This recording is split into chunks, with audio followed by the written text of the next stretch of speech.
Bienvenue sur Jésus ma lumière. Cette chaîne existe pour une seule et simple raison, remettre Christ au centre. Ici, nous aborderons des sujets parfois profonds, pratiques, avec des serviteurs de Dieu venant de toutes parts pour pouvoir mettre des repères au niveau de nos foi. Si tu cherches la lumière, tu es au bon endroit.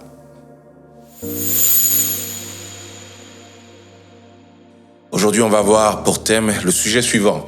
Quand les repères disparaissent, le chaos commence.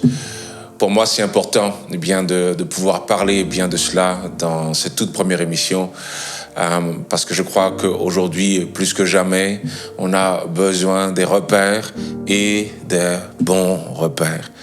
Il n'y a qu'à regarder autour de nous pour pouvoir voir que malheureusement, y compris dans le milieu chrétien, certains vont promouvoir des repères qui ne sont pas les bons. Et le grand problème dans tout cela, c'est que c'est extrêmement populaire. Ce qu'on doit savoir, c'est que malheureusement, ces mauvais repères font directement appel à notre ancien nous. Est-ce que je pourrais le dire d'une manière différente? À notre vieil homme, les choses qui nous plaisaient par le passé. Et beaucoup sont très contents de les retrouver dans le milieu chrétien, aussi plébiscités, aussi promus. Et c'est la raison pour laquelle aujourd'hui, il faut sonner la sonnette d'alarme. Et il faut que ceux et celles qui voient qu'il y a un problème dans tout cela puissent se lever et dire quelque chose. C'est une dérive qui, au fur et à mesure, commence à gagner du terrain et qui efface petit à petit les véritables standards du Seigneur. Voilà pourquoi aujourd'hui c'est extrêmement important qu'on puisse tous prendre conscience de cela. J'aimerais qu'on puisse très rapidement aller sur un passage. Amen, un passage qui est à mon avis extrêmement important sur le thème qu'on aborde aujourd'hui et qu'on trouve dans Éphésiens, le chapitre 4, le verset 14. Et voici ce que ça nous dit. Ainsi, nous ne serons plus des enfants flottants et emportés à tout vent de doctrine par la ruse des hommes, par leur habileté dans les moyens de séduction. Je ne peux pas m'empêcher de penser qu'en écoutant ça, certains peuvent très vite se dire encore quelqu'un qui vient pour pouvoir nous corriger, encore quelqu'un qui vient pour pouvoir nous faire la leçon. Et c'est important qu'on puisse vraiment regarder cela de plus près, le ressenti que l'on peut avoir justement lorsque on entend ce genre de sujet. C'est quelque chose que notre cœur rejette naturellement. Mais c'est notre homme spirituel qui l'accepte comme de raison à cause du fait que nous sommes disciples du Seigneur. Autrement dit, regardez et voyez aujourd'hui que le diable fait en sorte de nous faire réagir émotionnellement à ce qui est dit. Et c'est la raison pour laquelle la Bible dit que beaucoup auront la démangeaison des bonnes paroles. Regardez et voyez que ce passage est très explicite. Il dit une chose à laquelle tous nous devons faire attention, que nous ne devons pas être, entendez ça, des enfants flottant et emportant à tout vent de doctrine, ce qui est intéressant et juste après, par la ruse des hommes, par leur habileté dans les moyens de séduction. C'est extrêmement important d'entendre ça. La séduction. Et qu'est-ce que c'est que la séduction au juste? Ce n'est pas une attirance par l'intégrité. La séduction, ce n'est pas une attirance par la parole. La séduction, c'est une attirance qui est purement charnelle. La séduction fait appel à nos instincts et elle nous attire, et très souvent, malheureusement, vers de très, très mauvaises choses. J'ai toujours un problème lorsque je dis ça, parce que lorsqu'un homme et une femme se rencontrent, il y a une forme de séduction. D'accord? Et celle-ci, allez, on peut se le dire, n'est pas forcément quelque chose de mauvais. Mais vous devez voir que lorsque ces choses se retrouvent dans les choses de Dieu, là où nous sommes supposés être attirés par l'intégrité, là où nous sommes supposés être attirés par la parole, là où nous sommes supposés être attirés par l'esprit, notre corps nous pousse à emprunter des voies qui sont loin d'être celles de Dieu. Regardez et voyez que de ce fait, l'exhortation, la correction deviennent des choses extrêmement compliquées à faire passer. ce sont des choses qui sont extrêmement impopulaires. Et je vous demande de regarder parce que comment être façonné selon ce que le Seigneur attend de nous lorsque on n'accepte pas cette correction. L'exhortation, la correction doit avoir une place dans l'Église de Christ. Ça doit avoir une place dans l'Église de Christ. Laissez-moi vous parler de quelque chose que j'ai vu dernièrement. Et c'est un artiste que nous connaissons tous bien, c'est un frère en Christ, je le crois. Peut-être qu'il peut y avoir des choses pour lesquelles je ne suis pas d'accord, mais c'est un frère en Christ. Il s'appelle Kees Bloem. Et voilà les paroles qu'il a dit dernièrement dans une de ses nouvelles chansons. Je préfère 1000 fois traîner avec un païen qui a de la compassion qu'avec un religieux qui n'en a pas. Considère-moi donc comme un certain païen qui aime Dieu. Certains païens te rapprochent plus de Dieu que bien des religieux. Ne me parle pas de religion, parle-moi d'amour. Bien sûr, on comprend tous ce qu'il est en train de dire. On comprend tous ce qu'il est en train de dire. On comprend également pourquoi il est en train de dire ces choses. Je suis persuadé que certainement il a eu affaire à des personnes qui disaient servir le Seigneur et qui l'ont corrigé sans amour. Sans pour autant, essayer de comprendre ce qui se passait dans sa vie.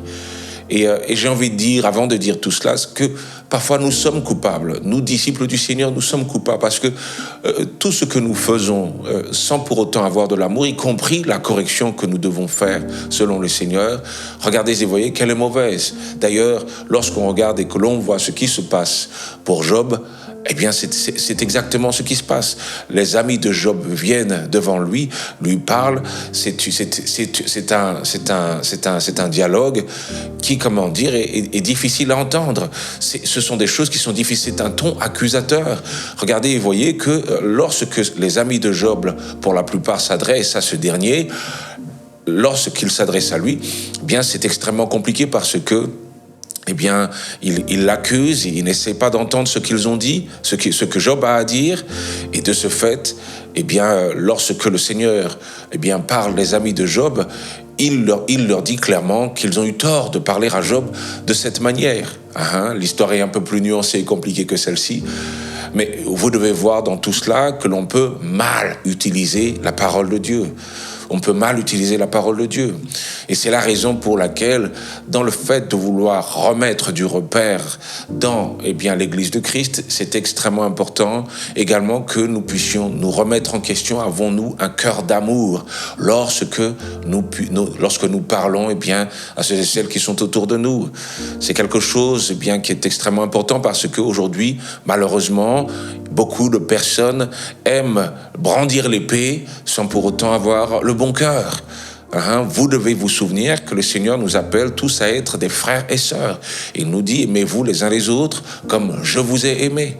C'est la raison pour laquelle, d'accord, je veux exhorter, d'accord, je veux reprendre, mais cependant, oui, nous devons faire en sorte d'avoir de l'amour, un amour perçu également par ceux qui entendent notre correction. Alors, ça ne marchera pas toujours, mais assure-toi, en tout cas, d'avoir le bon cœur. En cela, il a raison. Ça, dans ce qu'il dit, lorsqu'il dit qu'il cherche un disciple qui a de l'amour dans son cœur, il a raison. Lorsqu'il dit que c'est un païen qui aime Dieu, ça pose problème. C'est à ce moment-là, que la correction est si rejetée que finalement on se trouve hors du terrain de Dieu. La correction rejetée, on se trouve hors du terrain de Dieu. Et c'est la raison pour laquelle, à ce moment-là, il faut qu'on se pose les bonnes questions, parce que malheureusement, c'est un avis qui devient de plus en plus populaire. Beaucoup d'ailleurs disent que le Seigneur ne veut pas de religion, mais une relation, qu'on n'invite pas quand on vient à Christ, une religion, mais à une relation. Est-ce que je peux vous dire que le livre de Jacques nous parle de la bonne religion, de la vraie religion, qui consiste à aider les pauvres, qui consiste à aider les veuves, etc. Donc, autrement dit, la vraie religion existe. D'ailleurs, lorsqu'on regarde le Christ parler de ceux et celles qui aujourd'hui sont considérés comme des mauvais religieux, on voit bien plus que le Christ parle des hypocrites, ceux et celles qui font le rite sans pour autant en avoir le cœur. Mais la vraie religion existe, le rite existe, l'exigence du service, l'exigence de l'obéissance existe. La Bible nous dit, soumettez-vous les uns aux autres dans la crainte de Christ. Autrement dit, j'aime le Seigneur, aimer le Seigneur et être païen, ce sont deux choses qui ne vont pas ensemble. Rejeter le Seigneur, enfin plutôt aimer le Seigneur en rejetant la soumission et l'obéissance que chacun d'entre nous devons au Seigneur, c'est deux choses qui ne vont pas ensemble. Et c'est la raison pour laquelle c'est terriblement dangereux de voir le côté... de voir le côté vraiment correction comme quelque chose qui comment dire, est impopulaire, quelque chose qu'on rejette. La question dans tout cela, c'est où est la place de l'exhortation et de la correction dans le cœur des chrétiens aujourd'hui? Y a-t-il encore une place? Ou est-ce que, à chaque fois que tu entends quelque chose qui ne va pas en direction de ce que ton cœur ressent, de ce que tu souhaites faire, est-ce que tu le rejettes? Vous devez savoir que le Seigneur tient à ce que nous puissions, nous corriger les uns les autres, nous reprendre les uns les autres. Si tu m'aimes réellement, tu souhaites que je puisse marcher dans la voie du Seigneur. Si tu m'aimes vraiment, tu vas regarder voir ce que je fais de mal et tu vas me dire que ce que je fais n'est pas bien.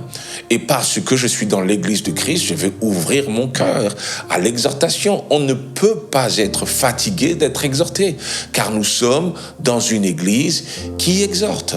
Selon le Seigneur, nous devons nous exhorter et de ce fait, il doit y avoir un cœur ouvert pour l'exhortation. C'est extrêmement important et c'est la raison pour laquelle l'autre question que nous devons tous nous poser, lorsqu'il dit « j'aime le Seigneur, je suis un païen qui aime le Seigneur », aimer le Seigneur veut forcément dire qu'on sort de tout paganisme, d'accord, pour reprendre le mot technique. Le fait d'aimer le Seigneur veut forcément dire que l'on se conforme non au siècle présent, mais à la parole de Dieu. Forcément, si j'aime le Seigneur, c'est ce qui va se passer. C'est la même chose pour ceux et celles qui ne veulent plus venir à l'église et qui disent maintenant pour moi c'est Jésus seul, c'est Dieu seul. Après tout, je peux servir le Seigneur et qui ne supportent plus les gens d'église parce que justement ces personnes deviennent beaucoup trop trop insistants, trop exhortants, trop corrigeants. Et de ce fait, on ne supporte plus. Parfois, c'est pas ça. Parfois, c'est parce que ça se passe mal à l'église. Et de ce fait, qu'est-ce qui se passe? On préfère rester à la maison. Mais la vérité, c'est que si l'on aime réellement le Seigneur, l'autre a eu une place dans nos vies quand même. Même quand ce dernier est difficile à supporter. C'est la raison pour laquelle la Bible nous dit dans 1 Corinthiens 13 que nous devons nous supporter les uns les autres. Comment se supporter les uns les autres? Lorsque je reste chez moi et que je ne rencontre personne du peuple de Dieu. L'amour que le Christ nous demande d'avoir les uns pour les autres est challengeant. Il est challengeant, c'est un défi. Et il doit y avoir une obéissance. Autrement dit, nos cœurs seront souvent mis à l'épreuve. Et c'est normal, parce que ton cœur doit être façonné pour que ce dernier puisse aimer le Seigneur.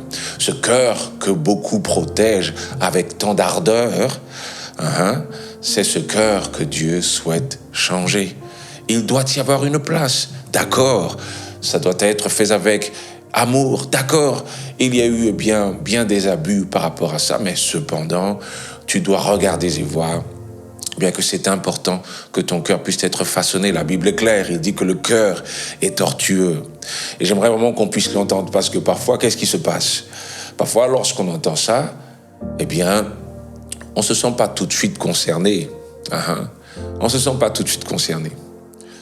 Je crois réellement qu'on doit discerner pour pouvoir voir ce qui ne va pas au-dedans de nous. Au-dedans de nous. J'ai envie de dire à quelqu'un que c'est important qu'on puisse se sentir concerné. Ce qui te semble naturel, ce qui te semble normal, ce qui te va bien, ce qui peut te faire parfois plaisir, c'est parfois précisément ce que le Seigneur veut changer. Ce qui t'offusque, c'est parfois précisément ce que le Seigneur veut changer. Mais si tu agis uniquement en fonction des limites de ton cœur, comment est-ce que tu vas faire? Je suis en train de dire que ce que tu ressens est tellement familier que ça va être difficile pour toi d'accepter l'exhortation. Et c'est la raison pour laquelle le fait que le Seigneur puisse régner véritablement dans nos vies est important. J'écoutais tout à l'heure la vidéo d'une fille qui disait qu'un véritable artiste ne peut pas évoluer dans un milieu religieux. Et lorsque je regardais les commentaires, il y avait tellement de personnes qui disaient que c'était vrai, que c'était vrai. J'en revenais pas de voir ça. Regardez et voyez, mes chers frères et sœurs, qu'il y a quelque chose qui ne va pas dans ce qu'elle dit. Car lorsque, on aime le Seigneur, il devient notre passion. Lorsqu'elle parle de cette manière, c'est parce que pour elle, cet évangile est restrictif et contraignante. Mais regardez et voyez que pour ceux qui aiment réellement le Seigneur, ceux qui ont réellement Dieu dans leur cœur, le Seigneur est leur passion. Le Seigneur est leur passion. Ceux qui n'aiment pas réellement le Seigneur vont voir uniquement quelque chose de contraignant. Mais ceux qui aiment le Seigneur vont voir une ouverture et une richesse. La Bible nous dit, confie-toi en Dieu de tout ton cœur. Et elle nous dit également, reconnais-le dans toutes tes voies. C'est bien plus vaste que ce qu'on pourrait penser. C'est bien plus vaste que ce que tu pourrais penser. Lorsqu'on est passionné du Seigneur, on le voit partout. C'est la raison pour laquelle notre art n'en est que démultiplié. Moi qui ai été chanteur pendant longtemps, qui le suis toujours, je peux vous dire que je m'épanouis dans le fait de servir le Seigneur, de chanter pour lui. Qu'est-ce que je suis en train de dire? Je suis en train de dire que ça dépend de l'endroit où le Seigneur est positionné. Il y a des personnes qui n'ont malheureusement pas encore réellement compris le Seigneur. Et de ce fait, toute exhortation va être difficile parce qu'ils sont encore dans leur chair. Ils sont encore mal positionnés. Mais lorsqu'on est épris du Seigneur, la Bible nous dit dans le livre d'Apocalypse, que nous devons revenir à notre premier amour. Revenir à nos premières œuvres, épris du Seigneur. On se souvient de son sacrifice et parce qu'on l'aime à cause de ce qu'il a fait pour nous, on n'a pas de mal à le servir. Vous devez savoir que c'est pour ça que le Seigneur est venu, pour pouvoir toucher nos cœurs par amour, de manière à ce que nous puissions le suivre. Il ne s'est pas imposé à nous. Il a touché notre cœur, prenant la mort que nous méritions de manière à ce que nous puissions avoir la vie. Ça commence par là. Et tant qu'on n'a pas compris ça, c'est ici qu'il nous faut rester. Tous ceux qui viennent au Seigneur par tendance, ne sont pas encore réellement venus au Seigneur. La Bible nous dit que les premiers disciples ont eu un seul mot lorsqu'ils sont venus à Christ. Que ferons-nous? Ils étaient prêts à changer leur vie tout entière et à prendre, quelle que soit l'exhortation, quelle que soit la correction. C'est à ce moment-là que Pierre leur donne les consignes. C'est à ce moment que Pierre leur demande de se détourner de leur mauvaise voie, de suivre le Seigneur, de se baptiser pour pouvoir être sauvés. Et les habitudes par la suite des disciples sont qu'ils se réunissent chaque jour dans le temple, qu'ils mangent tous ensemble. Leur vie change. Et ils ne sont pas forcés à changer. Ils ne sont pas forcés à changer. Ils le font parce qu'ils ont un Dieu dans leur vie. Tu vois, lorsque je t'exhorte, cela me permet également de voir si tu as un Dieu dans ta vie. Quand tu rejettes cette exhortation, quand tu ne la considères pas, quand elle t'irrite, tu es encore ton propre Dieu. C'est tout. Mais lorsque tu considères cette exhortation, lorsque tu considères cette correction, parce que tu as un Dieu dans ta vie, quand tu regardes et tu vois que mon positionnement n'est pas le bon, je veux plaire à mon Dieu. Si c'est par ça, que je dois le plaire, c'est par là que je passerai. regardez et voyez, mes chers frères et sœurs, qu'il doit y avoir une place. La Bible dit, eh bien, que nos cœurs doivent changer, que nous ne devons pas être de ceux, eh bien, qui, avons encore un cœur dur, mais un cœur de chair, un cœur perméable, un cœur capable, eh bien, d'être corrigé, d'être façonné par le Seigneur. La Bible dit que nous sommes l'argile et qu'il est le potier. C'est la raison pour laquelle nous voulons faire attention. Regardez et voyez que quel que soit l'endroit où les gens n'agissent qu'en fonction de leur cœur, ça pose problème, ça ne va pas loin. Ça peut paraître, entendez ça peut paraître, dans un tout premier temps, quelque chose qui va être plaisant. Et oui, et tu me permets de mettre de côté, eh bien, toutes ces choses qui sont si difficiles pour moi, qui ne sont pas forcément naturelles. Et je peux servir le Seigneur comme ça. C'est une autre religion. C'est une autre religion. Regardez et voyez que le Dieu que nous servons a frappé Uza de mort parce que ce dernier s'est permis, eh bien, de soulever l'arche de l'Alliance qui était en train de tomber. Et parce qu'il ne devait pas le faire comme ça, parce qu'il n'était pas autorisé à le faire, parce qu'il n'a pas fait ce qu'il devait faire en fonction de la manière de Dieu, il a été frappé par le Seigneur. Regardez et voyez qu'on ne peut pas choisir la méthode. Ce n'est pas ton cœur qui va être celui qui va donner la direction de ta manière de servir le Seigneur. Ce qui te paraît raisonner pour toi, pour ton cœur, ne l'est pas forcément pour Dieu. Ce qui est parfait pour Dieu ne te semblera pas forcément parfait de prime abord. Mais le Seigneur nous prend à un endroit et il compte sur l'amour que nous avons pour lui, de manière à ce que nous puissions faire le pont. Autrement dit, avancer vers lui et changer. Il te prend là où tu es. Je suis d'accord que le Seigneur t'aime comme tu es. Mais le Seigneur n'aime pas que tu restes comme tu es. Son amour nous emmène plus loin. Regardez et voyez bien que, encore une fois, c'est la même chose dans un couple. Lorsqu'un couple s'aime réellement, la Bible nous parle de la soumission que la femme est supposée avoir pour l'homme. Ça paraît extrêmement dur, ça paraît archaïque et hors de propos.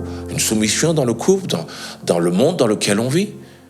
Mais lorsqu'on le comprend avec les bons yeux, la femme n'offre pas sa soumission à n'importe qui. Elle offre sa soumission à un homme qui est comme Christ. Et parce que cet homme est comme Christ, il a au-dedans de lui un esprit de sacrifice. Parce que cet homme est comme Christ, il veut faire en sorte de la faire fleurir du mieux qu'il peut. Il prend soin d'elle comme si c'était lui-même. C'est ce que nous dit Éphésiens au chapitre 5. Regardez et voyez que de ce fait, la soumission de la femme n'est plus aussi contraignante qu'on pourrait le penser. Parce qu'elle a devant elle quelqu'un qui est prêt à tout pour elle. Et c'est la raison pour laquelle, à la fin du passage, la Bible demande également aux femmes de respecter leur mari. Car devant un tel amour, on peut facilement négliger. Alors le respect est de rigueur. Car lorsqu'on reçoit autant, on peut rapidement se gâter, comme un enfant qui reçoit encore, au fur et à mesure. Il a cette impression que tout est acquis, il ne dit même plus merci, et il a l'impression que ce qui est fait par sacrifice est quelque chose de normal. En vérité, c'est extrêmement important, de respecter. Mais regardez et voyez, que cette soumission, elle se fait également parce que cette femme a devant elle quelqu'un, qui l'attire par amour, par sacrifice. Donc, regardez et voyez que l'amour est clé dans tout cela. Kees Bloem a raison en ce sens. L'amour est clé. Il faut que nous puissions avoir l'amour de Dieu dans nos cœurs. Mais cet amour, ne met pas de côté, encore une fois, la réaction que nous sommes supposés avoir, l'attitude que nous sommes supposés avoir. Il doit y avoir, est-ce qu'on arrive à t'exhorter? Est-ce qu'on arrive à te corriger? Sans pour autant que tu prennes la mouche. Sans pour autant que tu trouves ça impopulaire. La Bible est claire. il y a une forme de séduction qui t'emmènera loin des voies du Seigneur. C'est une nouvelle église que Dieu ne reconnaît pas, celle qui se fait qu'en fonction de ton cœur. On aime le Seigneur, on aime l'adoration, on aime la louange, on aime bouger, on aime danser, rencontrer du monde, ok. Mais donc, dès qu'on te demande d'obéir, dès que ça devient contraignant, ça y est, c'est plus ton évangile. Ça n'est pas l'évangile tout court. C'est la raison pour laquelle aujourd'hui, il nous faut faire de la place. Hein? Ce que je te prêche aujourd'hui, je l'applique à ma vie. Hein? Je l'applique à ma vie. Et il y a une place dans mon cœur pour pouvoir recevoir de ce que les autres donnent au Seigneur. Hein? De ce que Dieu donne aux autres pour moi. Et toi? Et toi? Je l'ai dit encore une fois, le diable gagne du terrain à cause de ces choses. Dans ce monde déjà sans repère, si le repère qu'est l'Église, si la lumière qui est supposée être l'Église n'est plus lumière, la Bible nous parle bien d'un sel qui perd sa saveur et qui simplement doit être foulé aux pieds parce qu'il ne sert plus à rien. Non, en vérité, nous devons être salés et nous devons faire en sorte également de briller de la lumière de Christ. Qui est notre repère? C'est Christ qui est notre repère. Pas simplement parce qu'il nous a aimés, pas simplement parce qu'il nous fait grâce, mais il est notre repère également dans ce qu'il nous demande, dans ce qu'il attend de chacun d'entre nous. Il attend que tu sois un faiseur de paix. Il attend également que tu puisses souffrir pour sa cause. Est-ce que ces choses-là, tu les mets de côté pour ne prendre que la grâce et l'amour? Voilà la nouvelle religion. Amour et grâce. Amour et grâce. Ce n'est pas complet. Et de ce fait, c'est faux. Car c'est par là que l'ennemi passe pour pouvoir enlever les chrétiens du chemin de Dieu. C'est bien plus complet que ça. C'est bien plus complet que ça. Regardez et voyez, mes chers frères et sœurs, qu'il y a un feu étranger qui attire beaucoup de personnes. Mais le Seigneur veut que nous puissions revenir à lui, à son premier amour.